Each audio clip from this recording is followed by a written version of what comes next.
Good afternoon, ladies and gentlemen, and welcome to the premiere episode of CK Stories from the Heart. I am Charles King, and I want to tell you guys I am so happy that we have finally gotten to this point.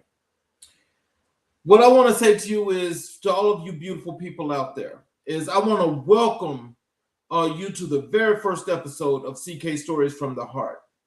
Today is special, not just because it's a premiere, not just because it's a new chapter, but because this moment marks the beginning of a space created for us by one of us with love, intention, and truth at the center.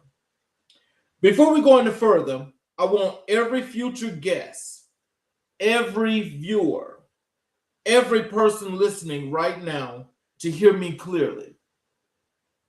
This is a safe space. This is a space where your truth is honored, a space where your journey is respected, a space where your story will never be judged, dismissed, or diminished. Here, you don't have to shrink. Here, you don't have to hide. And here, you can breathe. Because this platform was built with the heart and it was built with you in mind.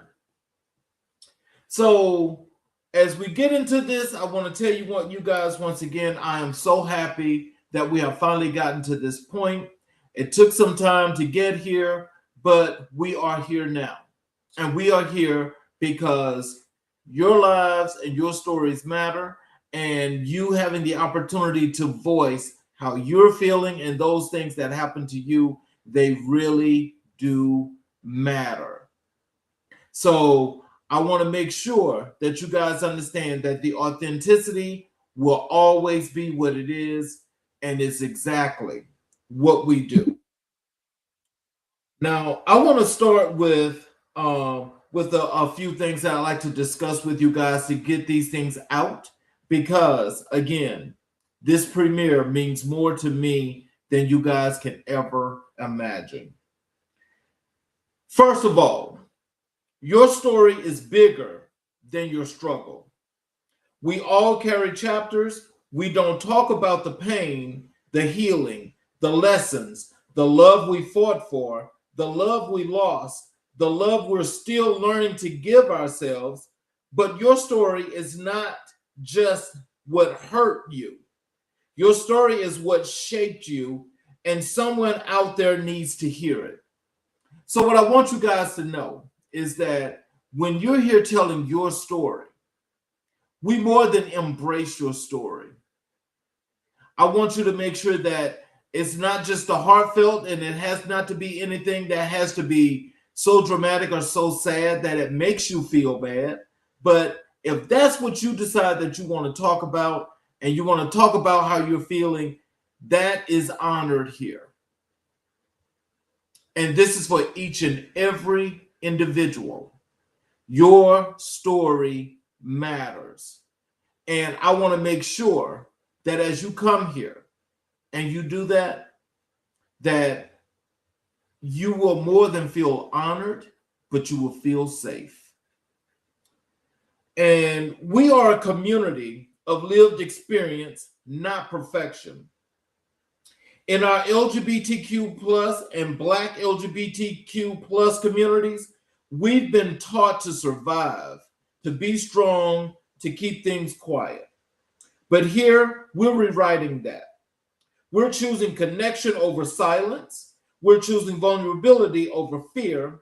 We're choosing to show the world who we really are. So in that case, what I want you guys to know, for those in particular, the platform is for everybody to come in and display their stories. But what I have got a special emphasis on is for those in the Black LGBTQ community, because those heroes and the things that those people are doing in those communities matter. People need to know who these people are, what their stories are, and why they fight so hard to make this the thing that they do. It is a thing, it is real, but it's never told in the point or heard in the first person of what that experience is, what is being done, and why it's being done. That is the exact reason and meaning for CK Stories of the Heart.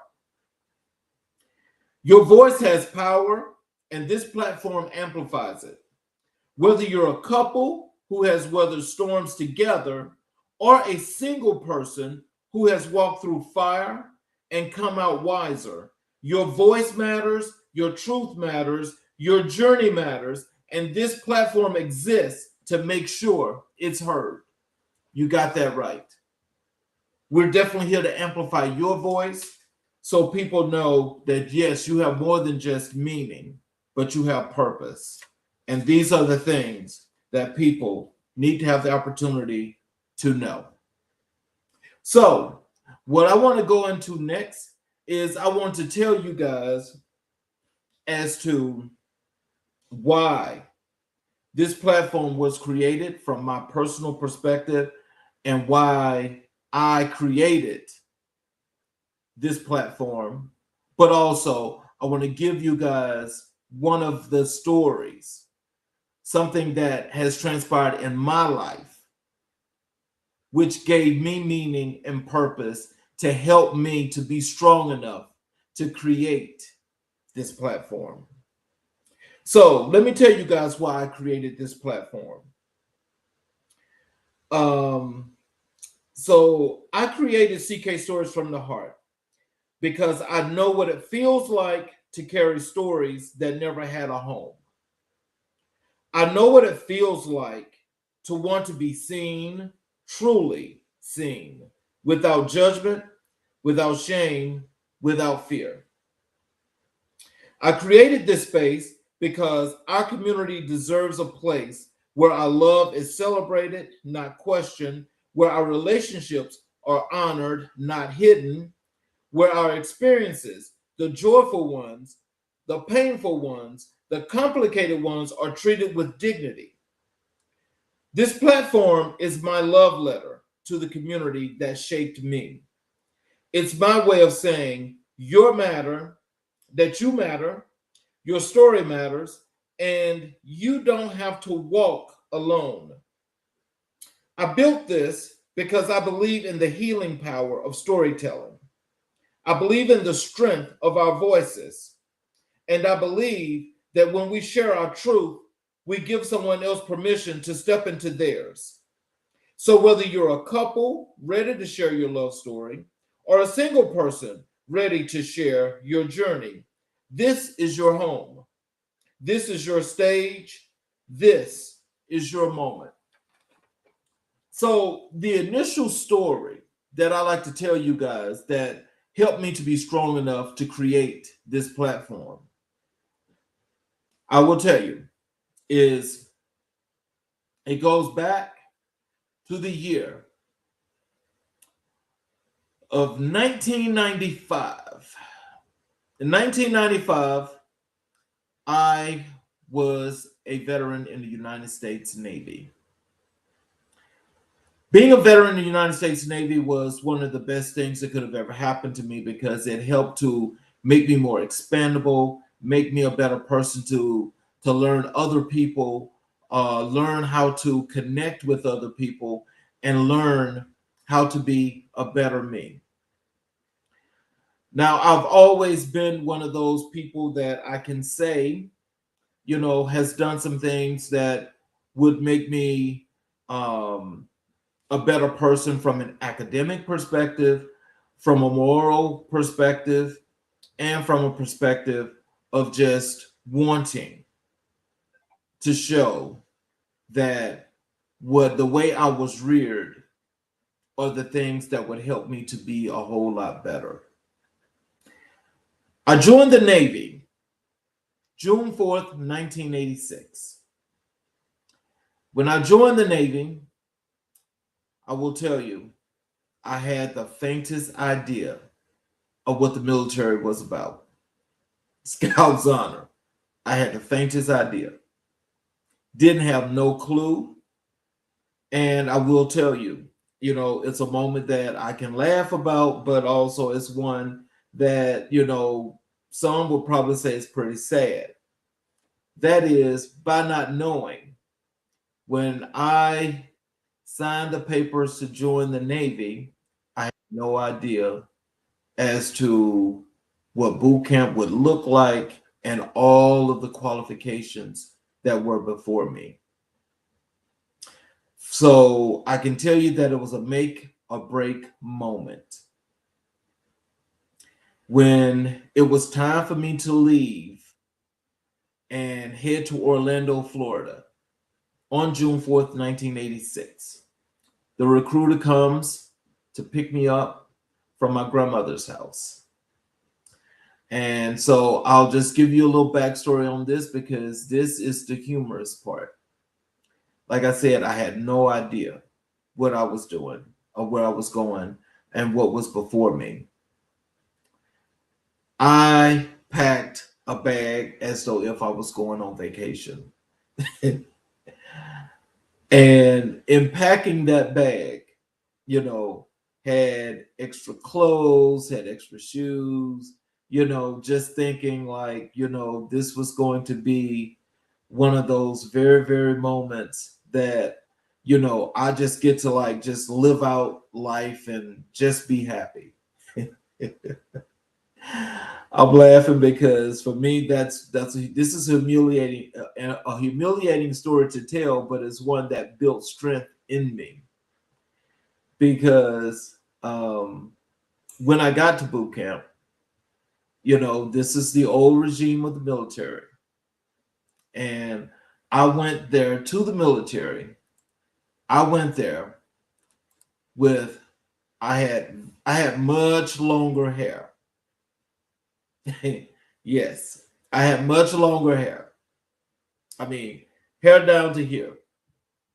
And I go when we have to check in, of course, at the MEPS. But first of all, before we get to that point, get on the bus. We have to go to the MEPS station in Montgomery, Alabama. So, I'm from Mobile. I go to the MEPS station in Montgomery, where everyone that was going to Orlando, we all had to meet there, do the swearing in and everything else. So we get all of that taken care of. And lo and behold, I'm put in charge of the platoon. Now, again, I haven't the faintest idea what's happening there. I just know that if I'm in charge, that means that I've got to do what's necessary. So as we go to the municipal airport that flew us in to Atlanta, we get to Atlanta and we're waiting for the big Delta flight. So it's there in plenty of time so we can, I hand out the food vouchers so everybody go and get what they got to get to eat and come back to the gate and give me the vouchers with the receipts. So when we get to Orlando, I get to turn them in. Now, I will tell you, I've never been a large eater. I never eat a lot of food, but, I was not really thinking from the perspective as to what's going to be. So I go and I'm just eating little snacks, little knick-knack food, not really real food, because I started to get nervous knowing that we were about to embark on this journey, and I had no idea what I was getting myself into. So as we board the plane, I got everybody's voucher, got them in a secure space, and put them in my bag, and we're flying to Atlanta. After we fly to Atlanta, fly out of Atlanta, and we get to Orlando, we went in this roundabout that was like really crazy before we had everything that we needed to have in order to go check in. So when we go and check in, by this time it's past midnight Eastern Standard Time. And so you go through all of this rigmarole in order to do this check-in, and they have to sign everybody into the barracks. So as we're doing this, and by the time we get there and we supposedly do this check-in, everybody finds a rack after they put us in a barrack, find a rack, and you're laying down, right? And so by this time, it's like 4 a.m. in the 4 a.m. in the morning. And when we get there, and at least when you try to, just as you lay down, somebody comes in and starts banging on the garbage can and screaming, "Get on the line." Now, I'm kind of like discombobulated because I just kind of like tried to get some sleep, just confused, woke up like that in that crazy daze or whatever have you. And I'm trying to figure out, and I'm asking the question, where is the line, or what is the line? So here we're all kind of like just all kind of over the place. And so when we finally get that part organized, then all of a sudden we have to count off these numbers. And every odd number is what was counted first, and everybody else was the even number. So as we do that, we have to go to the galley to eat breakfast. This is before the day gets started. Now it's 5 o'clock in the morning. You still have crazy because you're like half sleep. You haven't gotten enough sleep, and you're still kind of like just out of it.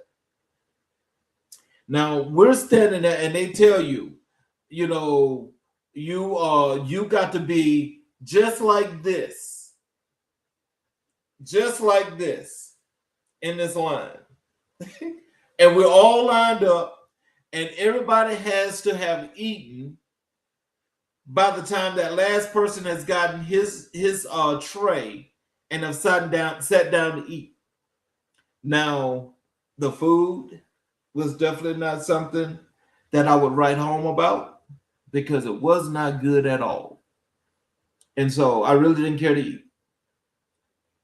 But in this process, I'm looking at people that was like stuffing their face and was like eating that whole tray, eating all of that food. And I'm like, why are they eating like that?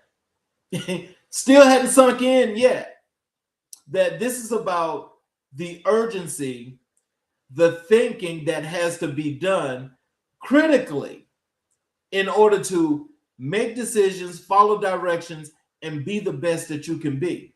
Because it's basically like survival on steroids. That's how fast it was. So as that's happening, and then we all have to line up, and we're not going back to the barracks. We're going to get all of our uniform issue. That in itself did not make sense, because we had to make our own stencil cards. And again, remember I said this was 1986. We had to make our own stencil cards. In making those stencil cards, this, unbeknownst to any of us, this is what we were going to use to stencil our uniforms, which is basically just marking the uniform, putting your name on it. That is from the dungaree shirt to the dungarees to your pea coat inside the pea coat, and whatever have you, with all the blues, the whites, everything that they gave you. The underwear that they gave you, because you had the option of getting boxers or briefs.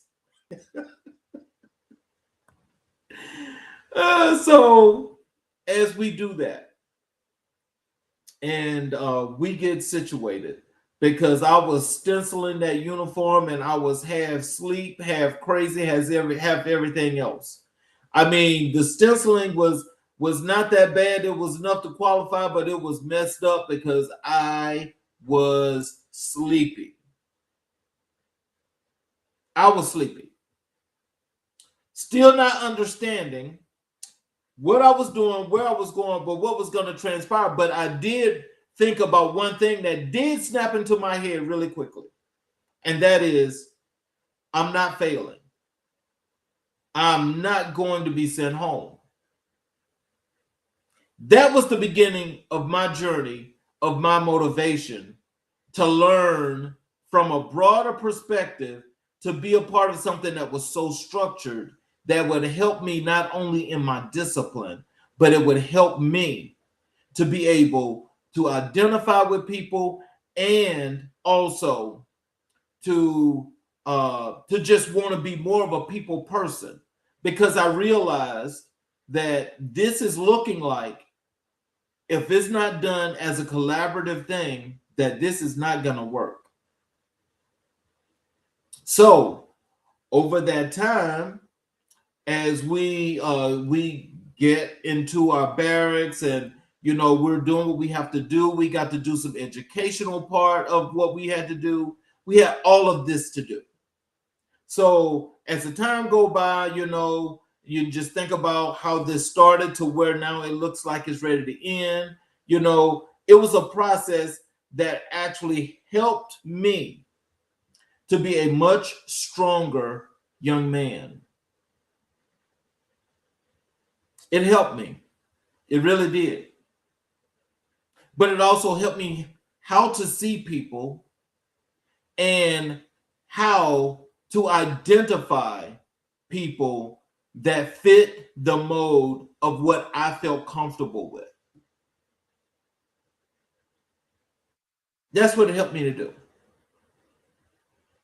So now, as I graduate boot camp, head down to A school in Meridian, Mississippi.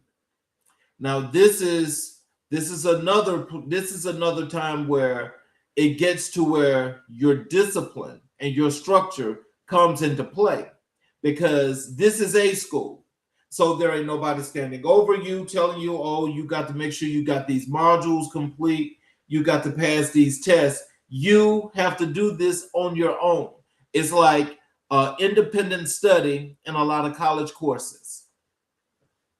So what happens then is that, despite all of those things that had already been done, that now I'm at a point that I'm just ready to do all the things that I need to do. So what better helped me to expand my mind? Join the flag football team, just do as many sports as possible, but still be able to structure my day and my life to keep me on the path of being successful in getting out to the fleet. Now, then at that time, they try to keep you on whichever side you're on. On the East Coast is 6th Fleet, the West Coast is 7th Fleet. Okay? Of course, 6th Fleet is where everything rules the entire United States Navy and dictates what happened to every base, every individual around the whole world. So as I finish A school, I'm now sent to Norfolk, Virginia. That's where I embarked my journey on the USS Ponce LPD-15. And being on the Ponce, of course, again, it's another thing that's new for me, because I have never been on a boat. Never. So now this is where I really thought that this was going to be, which it was, the most challenging moment of my career in the Navy. Because one, never been on a boat. I learned how to swim in boot camp. But what I learned in between that time before getting out there to the boat was people.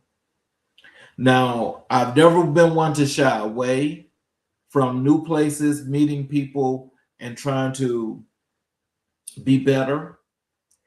It was a moment that was a little difficult, though, I will tell you that, because, you know, when you're on a floating world, that's what I call a ship. When you're on a floating world and you've got thousands of personalities that you have to deal with, this is something that the atypical person is not going to be comfortable with. If you're an introvert, it's really going to be hard for you because, one, you're not a social person. You're not about the social being of being who you are, and even knowing if who you are is where you're supposed to be who you are. That's how confusing it is. Now, there's a whole bunch of young men on there, but there's a whole bunch of older gentlemen as well. So now all of this is meshing, and you got all these personalities. You got what they call alpha personalities. You got, I mean, it just goes for the whole gambit. And so basically, in meeting people, you have to actually take the time to be you. And sometimes it's always good to make the initial contact, you know, to reach out and say, hey, how you doing? You get to know people, introduce yourself. Now, I got to tell you, the Ponce was a unique place on its own. And I got to say, you know, hindsight's 2020, and looking back, I appreciate each and every last one of those guys that was on that ship, because we had real life drama that took place on our ship. Real life drama. And that drama ranged from, you know, to what most could consider to be the worst thing to the best thing. You know, but those things happen. And you learn to deal with these situations while you were on the ship. Because at that time, you know, especially when they decided to do the random piss test, you know, they just come to you out the blue, you got to go pee. So, you know, I'm never worried about that. I can't say that for a lot of folk, but, you know, when you're doing that, you know, hey, that's what happens. You know, they give you the cup, you go pee, you come back.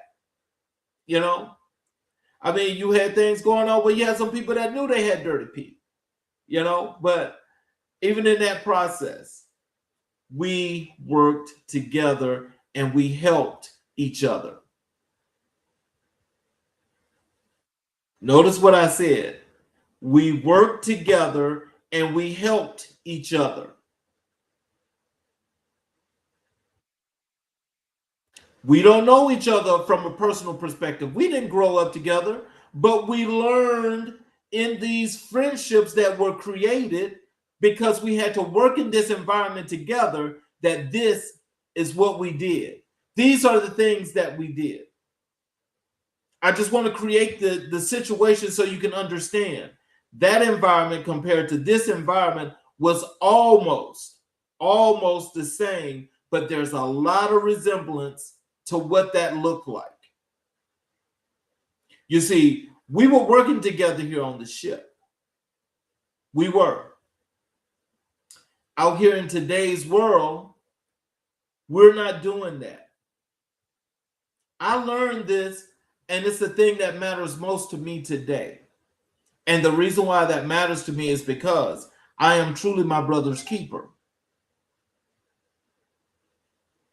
So my thing is, when I tell you guys this story, is because this is more than coming from my heart, but it's one that stays here because it means to me as much as that survival was like for me, as to where we are today as far as our survival. I'm trying to help to connect. And this is what I want all of us to be able to do, because, you know, a lot of times none of us agree wholeheartedly 2020, I'm saying 100% as to what's happening. It's the same with all family. We're family. We don't agree all the time, but we're always going to be there for each other. That's what CK Stories in the Heart is. From the Heart is about. And so, at any rate, so as I go through this journey, and I'm on the Ponce, and I first get there, and again, as I told you, I had never been on a ship, didn't have not the first bit of a sea leg. Now, just let me give you an idea of what the ship was like. The ship had this rounded bottom, okay? And it had this well deck that had the capabilities of taking on 26 feet of water in the well deck. So just think about if we're going through rough waters, that thing was really rocking and rolling. And I'm going to tell you, I was sick as a dog. My first deployment, I had just got on the ship. When I got on the ship, it was 3 weeks later. I was going on my first deployment.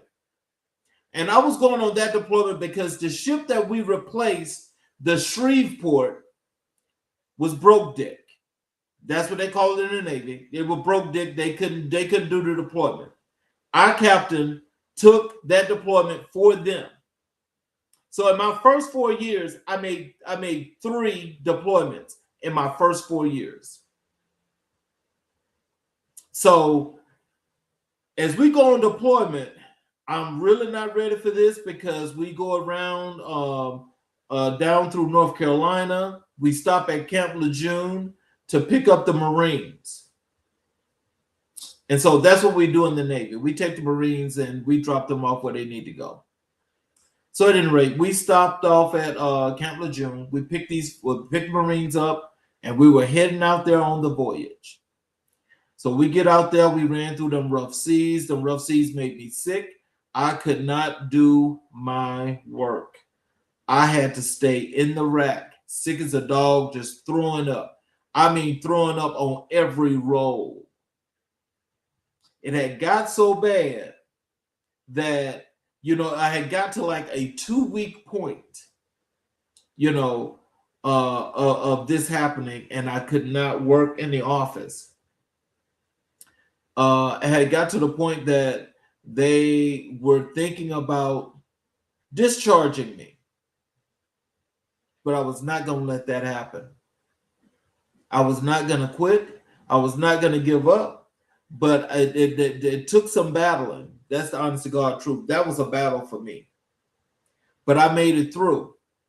But in the process of making it through, it's like now I'm learning as to when you see sailors that are walking, they kind of like walk that same crazy way like the waves.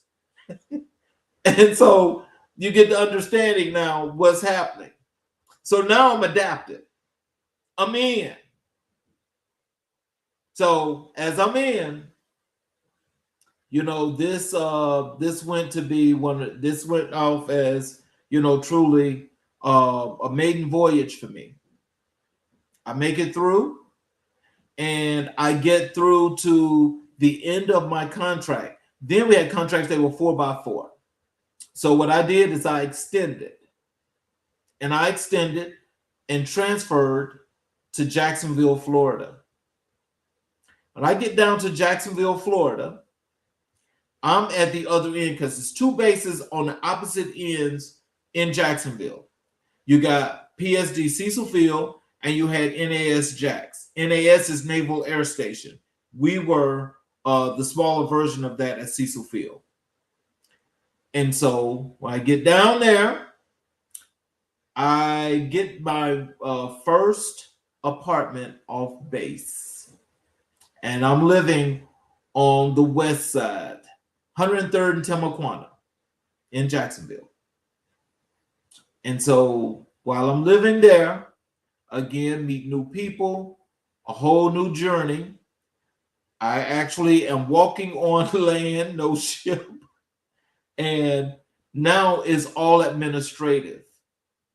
Now is where I transition to improve not only what I've learned from being out in the fleet, but now doing it 2 different ways. Because, being at Cecil Field, we have to deal with squadrons, they have their own dispersings and admins, but they have a side that was inside PSD.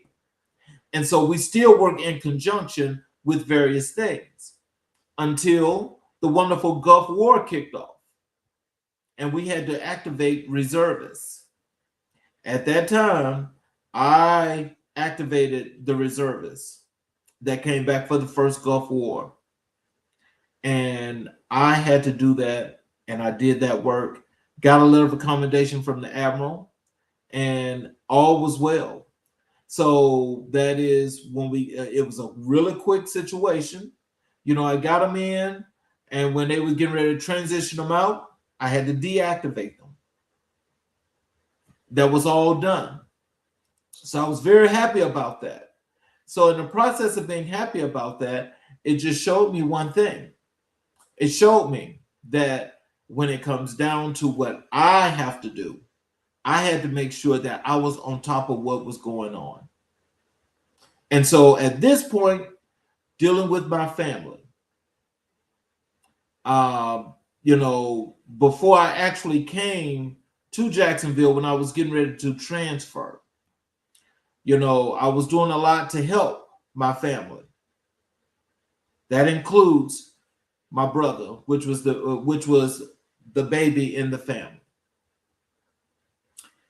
There was nothing that he could not have wanted that I would not have given him. There were so many things in trying to make sure that I could help his life to be a whole lot better than what we had it, the way we had things before. And so in that whole process, now that I'm here at Jacksonville, because I'm asking if he's going to need me, because he said he had got a football scholarship to a college down there in Mississippi. So I'm like, okay, I can come that way. And I can come back down on the other side of the Mason-Dixon. I'm in Jacksonville, but I can do my part still. So as I get down there, and things were going well, and the thing is, he wasn't holding up on his end of the deal. That is, with the college situation, he didn't make it. Didn't make it. But he was still expecting me to do some things to help him, which could not happen. So now, transition on from working at from being there at Cecil Field. Now I'll come up for new orders. I extend again, but I extend to transfer further closer to home at Gulfport, Mississippi, with NMCB 133. This is a CB unit, and the CBs is the Navy's version of Marines that do a lot of the same conditional work, but it's a little bit different. So I was just support, being a dispersing clerk. We go on deployment, and our deployments were either Spain or Guam. And so all was well throughout the whole entire thing, my whole entire tour there. But this is where the story comes in that I want to say to you guys. My last deployment, the last one that I made, we came back from Spain. One of my best friends that was in the battalion, he and I were really cool. We get back that same night, that same day we get back, we decided that we would go down to New Orleans that night. We went down to New Orleans, and when we got down to New Orleans, there was no alcohol involved. We weren't drinking alcohol, but we had fun. Okay. Primarily really just eating a lot of food. And that's something I normally don't do, but I did then. So we decided, because we were there until the late mornings, like maybe 2 o'clock in the morning Central Standard Time. and we're leaving, going back to Gulfport where I was going to drop him off, and then I'm going to head home to Mobile because I was living in Mobile, and I would drive every day from Mobile to Gulfport, from Gulfport back to Mobile. My apartment was in Mobile. So on this night, as we leave New Orleans, we're heading back to Gulfport. We get to Gulfport. He decides he wanted to have some food from Waffle House. I don't eat Waffle House. And so as we get there, he decides he didn't have enough money. So we go over to the ATM machine so he could get money. So when he got the money that he needed to get from the ATM machine, he gets back in the car, and we were going to head over to the Waffle House. Now, this is where the story begins, because when I pulled out of the bank's parking lot, everything went black. Everything went black. We're on Highway 59 there in Gulfport, Mississippi. And apparently, again, I don't know what happened. Apparently, we were hit by a truck. The car was wrapped around me. He had 2 broken ribs, but I died that night, that morning, on Highway 59 in Gulfport, Mississippi. They revived me, brought me back, to at least to get me stable. And I got better as they got me to Gulfport Memorial Hospital, Gulfport Biloxi Hospital is what it was. So I get there, and I am out. I don't know, a day or two, or whatever have you, but they didn't know if I was going to make it. But what saved my life was being in good physical condition. Now, at that point, I will tell you, it was something that I can reflect on, because I had to basically, it's like a rebirth. But I'll tell you this, there's 2 things that transpired there. I had in my will, and I still have in my will today, a DNR. Of course, they don't know that. I had a DNR. But I'm here today. And my motivation and my inspiration is from the point of knowing that I had to learn to walk again, having a fear of driving a car for at least 4 months or so, because they transferred me from Gulfport, Mississippi to Washington, D.C. That's where I ended my career, in Washington, D.C. But only after I was able to get through all those things and finish my rehab there in D.C. was the time that I was released from the military, which was March 25th, 1996. Now, I was like maybe 2-3 months and some days from actually completing completing 10 years. So at any rate, that near-death experience, it changed my life. I was already a good person. I'm an even better person, but I'm also one that still believes in creating and doing things for the benefit of the community and for others and for my fellow man. Nobody's ever heard this story, but this is going to be a part of the first part of my autobiography, which will be done in 2 parts. The first part is going to end at 2010, And the second part, I'm still out. The journey is still out as to when that one is going to end. But I just say, I died, was resuscitated on Highway 59 in Gulfport, Mississippi. They got me to Gulfport Biloxi Hospital where they stabilized me. They could not do surgery. I was in traction. I was bleeding behind the sternum. I mean, the stomach was like this big, they tell me. I mean, I had all kind of issues going on. But they had to medevac me to San Antonio, Texas, Lackland Air Force Base, in order to do my surgery with specialists because I had a broken hip, a fractured pelvis, bleeding behind the sternum, and God knows what else. It was so many different things. But what I do remember is when I was put on that plane, I remember waking up and my mother was flying with me. Of course, she had never flown before. And I asked them to get her and bring her to me. And when she came to me, I asked her if she was okay.